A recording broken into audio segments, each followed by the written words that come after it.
guys, today I'm going to talk about my preparation for my daughter's birthday party. It's gonna be her 10th birthday party and it's a surprise, so she doesn't know about this.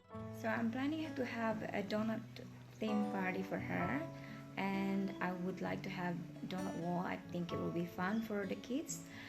So I'm building my own donut wall.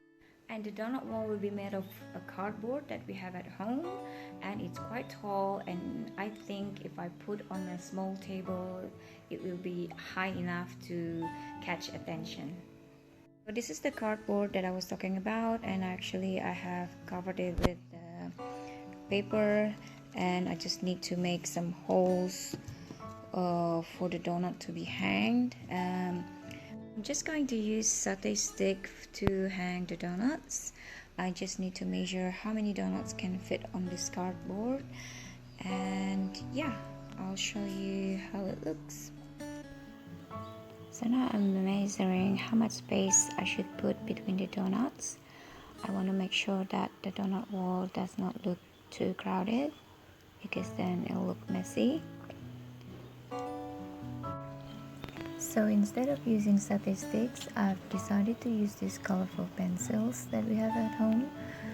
Of course, I had to wash it first for sanitary, and what I do then, just push it into the board, and it was pretty easy and it stays there well.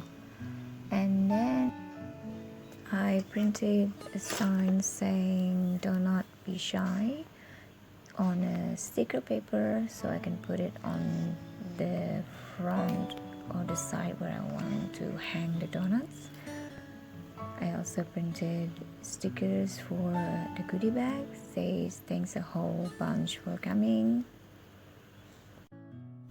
And this is the look of the goodie bag.